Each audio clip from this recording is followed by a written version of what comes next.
Welcome to a new Daily Top Ask Reddit video. Today's topic: what is dangerous to forget? That you're not immune to propaganda. The amount of people who think they're too smart to fall for propaganda is scary AF.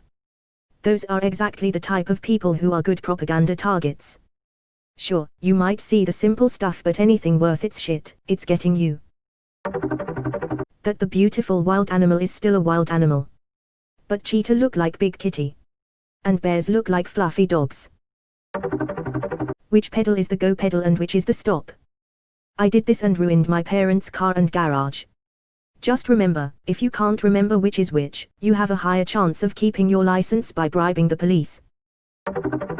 Mute and turn off the camera when you are done interviewing. Tell that to Robert Durst.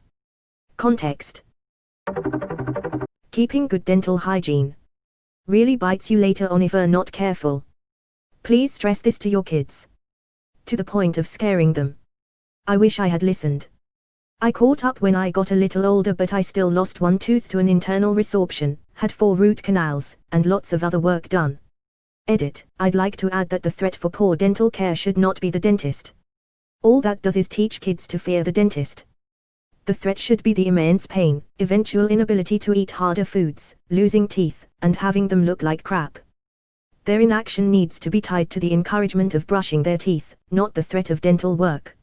Edit: changed scarring to scaring because it could be misconstrued and scarring is a bridge too far. I grew up in a household that didn't teach dental hygiene. 32 and on Wednesday I start my first of 6 procedures to get my mouth fixed. 6 Kelvin worth of work. So nervous, but so excited for the future. Edit: you all are amazing. Thank you for your kind words. Dental hygiene is so important. If you're nervous with expenses, believe me, of all people.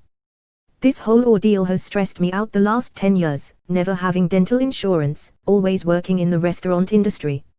I told my new dentist this 2 weeks ago. He said, "You would be really surprised. There might be a dentist out there that has a legitimate plan for those that can't afford it." Cleaning out your dryer vents regularly. If they become completely blocked, it can lead to a house fire. I saw this happen once. I came downstairs to the smell of smoke, and my buddy was furiously trying to put out the fire. Luckily it wasn't that big. A fire extinguisher is something you never want to have to look for. They're expensive, but it's worth having a few in very noticeable spots in the house.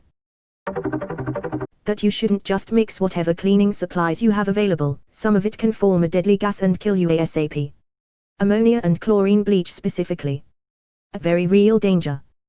Also, don't put bleach cleaner in your toilet bowl without flushing. There's some ammonia in your waste, and even though it probably won't kill you, it probably won't feel good. Edit: I should clarify that you aren't going to create a chemical weapon with the teeny amount of ammonia in your pee. If you're passing out, it's probably more from the bleach fumes. Any possible gas created will be more of an irritant than deadly. Also learned, don't mix bleach and cat piss. Thank you all for telling me a lot of stories about accidentally peeing into bleach-filled bowls / bleaching your litter box / otherwise harming yourself with cleaning chemicals. To turn off gas stove. There's a Simon and Garfunkel song about an old man that lives by himself and is very antisocial. One night he leaves the gas on, leaves the windows closed, and dies in his sleep. Edit: it's a most peculiar man. A most peculiar man. Installing a carbon monoxide detector. Oh shit, I need one of those. Plot twist: you already bought one but forgot because of amnesia from ~co ~co poisoning. Whether or not you took your meds for the day. I can never remember if I did so to keep from taking them twice. I got one of those containers with a box for each day. Doesn't help me remember to take them though. Use an app. I use My Therapy and it really helps. It alerts you when it's time and keeps track of when you've taken it. The master password to your digital vault. People have lost hundreds of millions of dollars from forgotten passwords. Edit: typo. I feel like I have internalized my master password in the same way that I have internalized the alphabet or simple math. I think I could get amnesia and it will be one of the things that I'll still remember. Isn't having one password to a password manager program the same as having the same password for everything? Especially if you can access the password manager from online or the cloud, which is basically a euphemism for someone else's computer. That's a proper question, I'm not trying to be a dick. It just seems that one password to unlock the info for all your other accounts seems like a weak link. My husband did this shit. Then miraculously one day months later he was like, aha. I remember well, thank fucking God. I also found he had a safe in the back of drawer with a ton of cash. And a wallet in his old school backpack with $825. He doesn't remember ever putting cash in either. I take care of the finances now. I used to hide money counting on myself to forget it. Then find it months later when I search for Moe I might h hidden from myself. That you had something in the oven. Or the toaster. My sister once said to me, can you check the bread I put in the toaster? When I opened the kitchen door, the smoke was so heights, I couldn't see more a couple of feet. Turns out, she put bread in the defective toaster some 20 minutes before asking me. It only took 2 hours to get rid of the smoke and a mere 2 weeks to get rid of the smell. Yeah, but how was the bread? Under the right circumstances, electricity can kill you instantly. And unless you're an electrician, you probably don't know what the right circumstances are. Always touch possible electric hazards with your knuckles. If you touch your fingers, the jolt might cause you to grab onto the hazard. Edit. Okay, well, obviously the best case scenario is to not touch it at all. But sometimes electric workers don't know if something is active or not, so the method above is one option. Edit 2. I was taught this through fixing small things such as light bulbs and electric farm fences. Listen to some of the comments below and ask a certified electrician to do the big things.